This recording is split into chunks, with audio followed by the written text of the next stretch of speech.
Raja Harun al-Rashid duduk di singgasananya dengan sedikit kebosanan di sekelilingnya.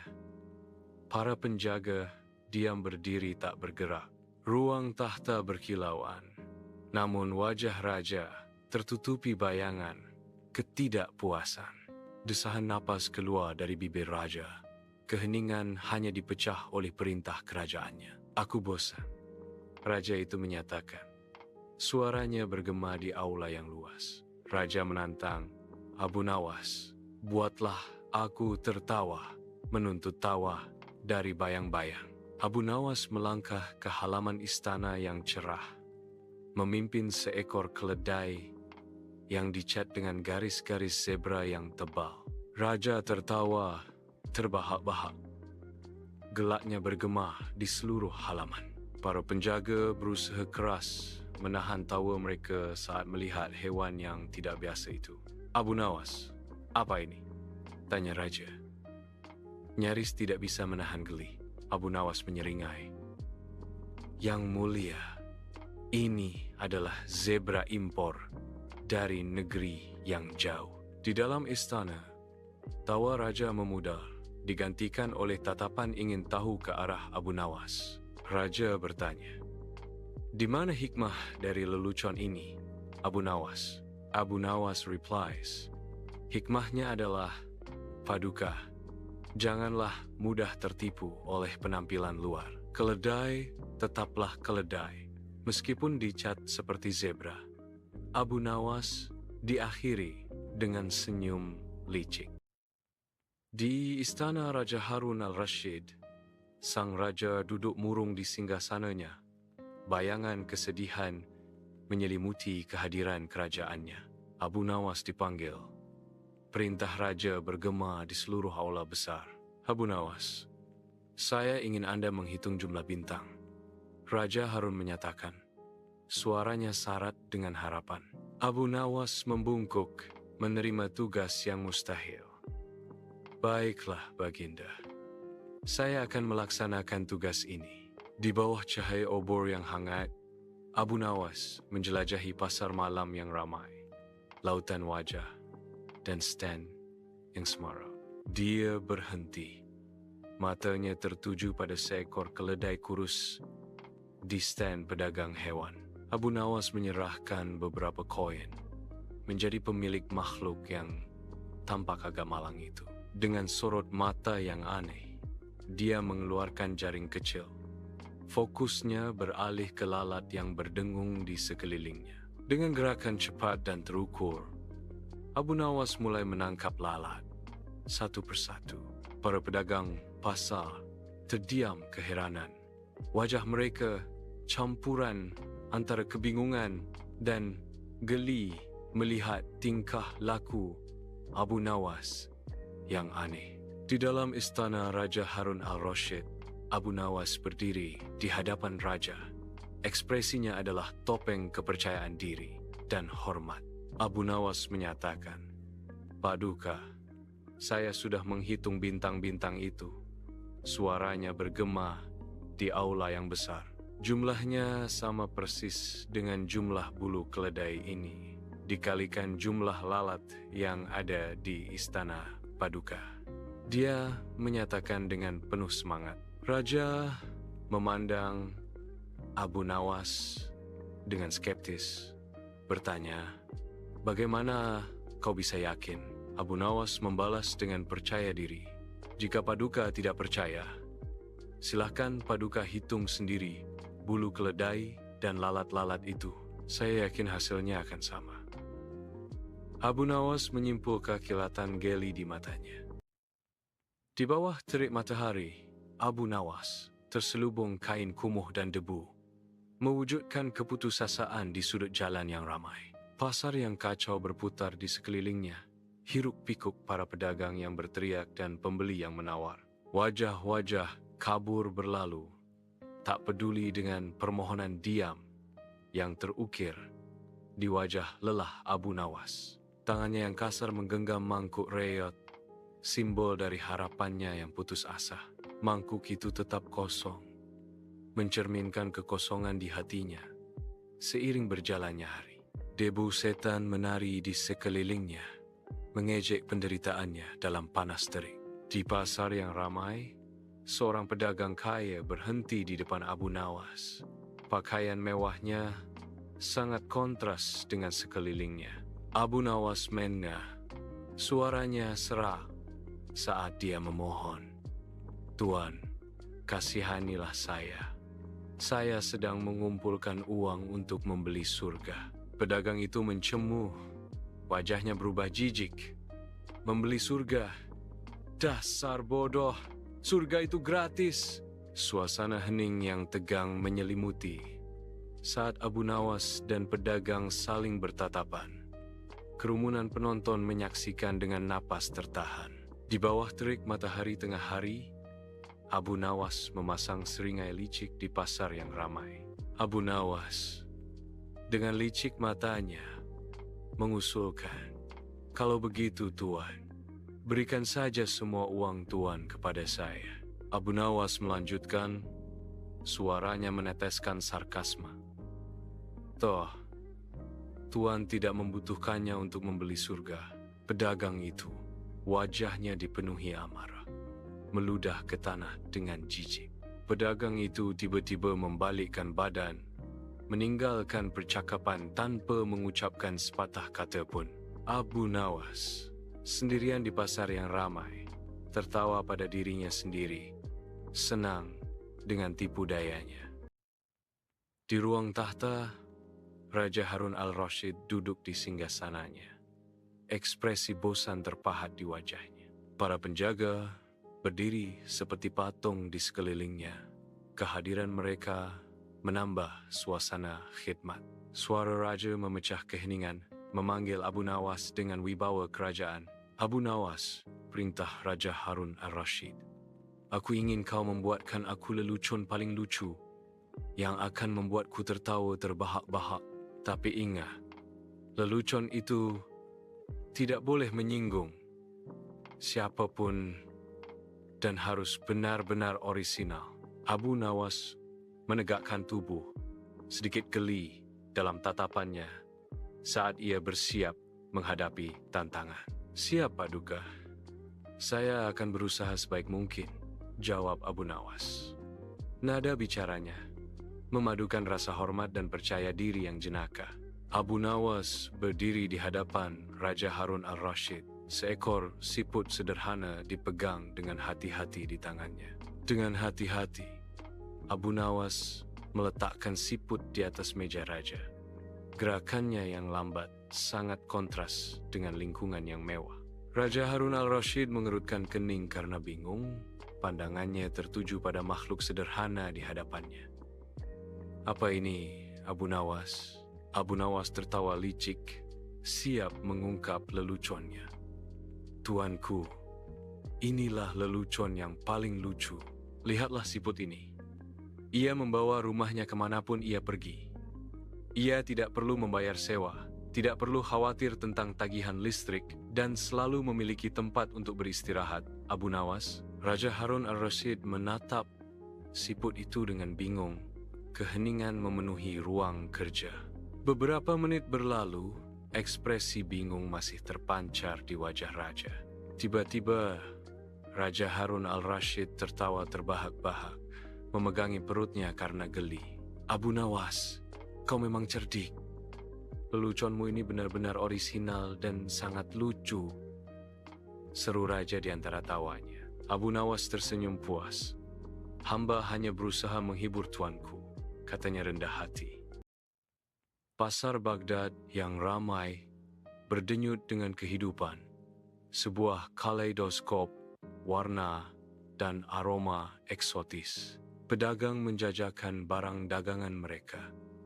Suara mereka meninggi di atas keramaian. Abu Nawas berjalan melalui kerumunan orang, wajahnya murung dengan melankolis, sangat kontras dengan pemandangan yang semarak. Tatapannya tertuju pada seorang pedagang kurma yang tertidur pulas di samping tumpukan kurmanya yang menggoda.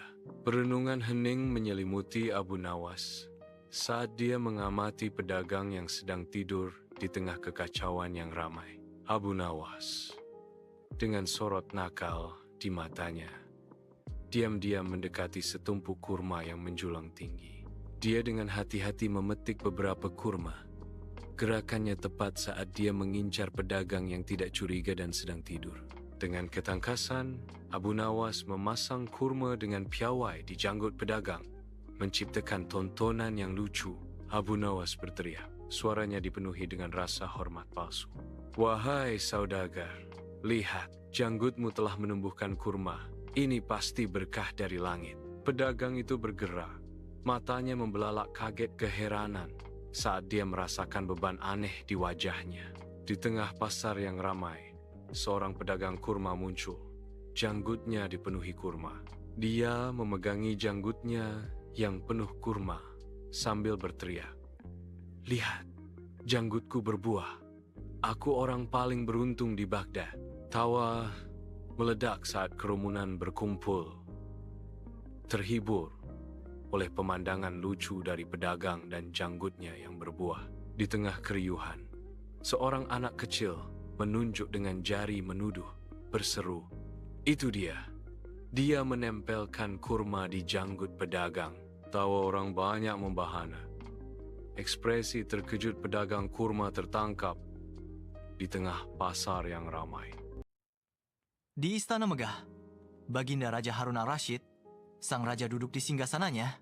Kesuraman yang nyata terpancar dari wajahnya. Kebosanannya adalah beban berat di udara, dirasakan oleh para penasihat istana yang berdiri di sekelilingnya dengan ekspresi cemas. Suara raja menggema di seluruh aula, diiringi perintah yang lelah. "Aku bosan. Aku ingin sesuatu yang menghibur." Seorang pengawal menawarkan secercah harapan, menyarankan, "Baginda, mungkin Abu Nawas bisa menghibur Anda." Mendorong raja untuk berseru, "Panggil Abu Nawas." Di bawah sinar matahari yang cerah, Abu Nawas memamerkan seekor keledai yang dicat dengan warna-warna cerah, sebuah tontonan yang belum pernah terlihat sebelumnya di halaman istana. Keledai itu dihiasi dengan mahkota kardus buatan sendiri dan kalung bunga yang layu menjadi pusat tatapan bingung. Orang-orang Baghdad, lautan wajah-wajah penasaran, memenuhi halaman istana. Gumaman mereka meningkat dengan antisipasi. Abu Nawas meninggikan suaranya. Kata-katanya membelah udara dengan percaya diri yang berani. "Wahai penduduk Baghdad, lihatlah, inilah Raja Keledai." Serunya, matanya berbinar nakal. Dengan gaya yang mengagumkan, dia menambahkan, "Dia lebih bijaksana dan tampan daripada Raja Harun al-Rashid." Meninggalkan kerumunan dalam keheningan yang terkejut. Di dalam istana Baginda Raja Harun al-Rashid, udara dipenuhi dengan tawa riang saat Baginda Raja Harun al-Rashid menyaksikan Abu Nawas. Abu Nawas, dengan senyum lebar dan menawan, membungkuk dalam-dalam di hadapan raja, memancarkan rasa hormat dan kenakalan yang menyenangkan.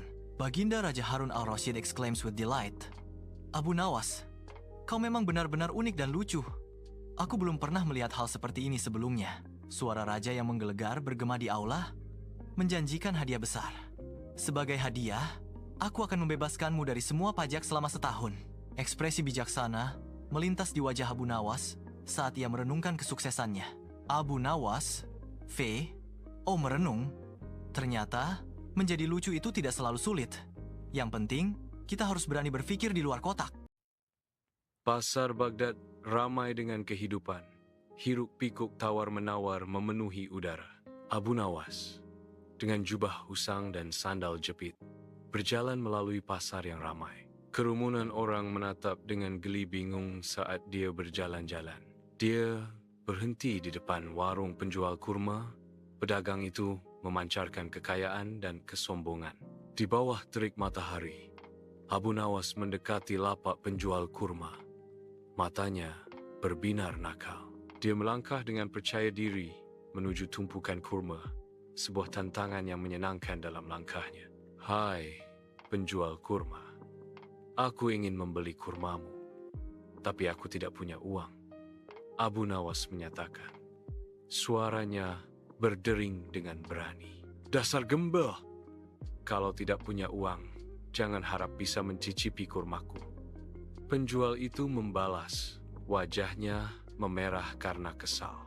Di bawah terik matahari, Abu Nawas mulai menjilati kurma. Satu persatu, matanya berbinar nakal. "Hei, apa yang sedang kau lakukan? Itu kurmaku. teriak penjual kurma itu. Wajahnya terdistorsi karena tidak percaya dan marah. Abu Nawas menyatakan, "Aku hanya ingin merasakan manisnya kurma yang katanya paling enak di Baghdad ini." "Sudah, hentikan!" Penjual itu menangis. "Aku tidak tahan melihatmu menjilat kurmaku. Pergi sana." Abu Nawas tertawa. Suara kepuasan murni saat dia berbalik untuk pergi meninggalkan penjual yang bingung. Penjual kurma berdiri dengan malu di tengah kurmanya, korban dari lelucon licik Abu Nawas. Debu berputar di pasar Baghdad yang ramai, tarian perdagangan dan kekacauan di bawah terik matahari gurun. Abu Nawas berjalan santai melewati kerumunan, sorbannya miring, mata berbinar-binar nakal. Di tengah kerumunan, bayangan seorang prajurit jatuh. "Abu Nawas, Kaisar memanggilmu." Pasar masih sepi, semua mata tertuju pada Abu Nawas, menanti jawabannya atas panggilan kekaisaran. Di istana Kaisar, Kaisar Harun al-Rashid duduk di singgasananya. Wajahnya muram. Abu Nawas berdiri gemetar di hadapannya, merasakan badai yang terjadi di istana. Suara Kaisar menggema, menuduh. "Abu Nawas, saya dengar kau mengaku lebih pintar dariku." "Saya menyangkal tuduhan itu," jawab Abu Nawas. Suaranya bergetar dan bertanya siapa yang menyebarkan fitnah itu. Kaisar mengancam, "Saya tidak peduli dan mengancam akan memenggal Abu Nawas jika dia gagal menjawab pertanyaan saya. Berapa banyak bintang di langit?" Abu Nawas berhenti sejenak.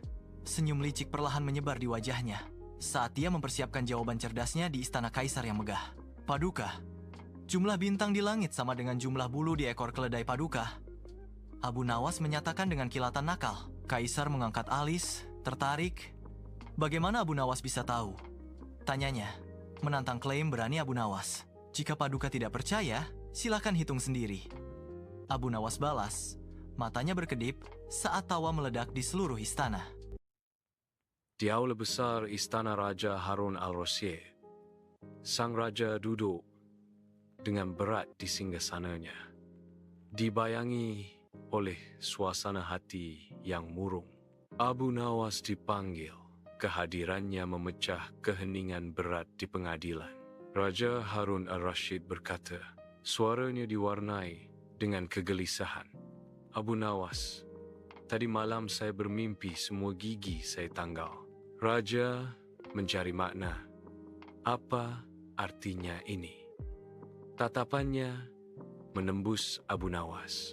Abu Nawas menjawab, kata-katanya tajam. "Oh, yang mulia, mimpi itu berarti semua kerabat raja akan mati." Di dalam penjara yang suram, Abu Nawas duduk dengan tenang di selnya saat seorang penjaga mendekat dengan berita. Para penjaga mengumumkan, Raja memanggil seorang ahli tafsir mimpi yang lain, dan dia memberinya hadiah besar. Abu Nawas tertawa terbahak-bahak, suaranya bergema di dinding batu. Penjaga itu tampak bingung dengan reaksi Abu Nawas. Alisnya berkerut kebingungan. "Aku dan ahli tafsir itu mengatakan hal yang sama, tetapi aku dipenjara dan dia diberi hadiah." Sungguh ironis. Abu Nawas menyatakan, Raja Harun al-Rashid duduk di singgasananya yang megah. Raut ingin tahu terukir di wajahnya. Abu Nawas dibawa ke aula besar. Kedatangannya menggugah perhatian istana. "Kenapa kau tertawa, Abu Nawas?" Raja Harun al-Rashid bertanya. Suaranya bergema di seluruh aula. Abu Nawas ulang, "Aku tertawa karena aku dan ahli tafsir itu mengatakan hal yang sama. Padahal yang berbeda hanyalah cara menyampaikannya." Seru Abu Nawas. Kata-katanya menggantung di udara. "Kau benar, Abu Nawas. Aku membebaskanmu dari penjara."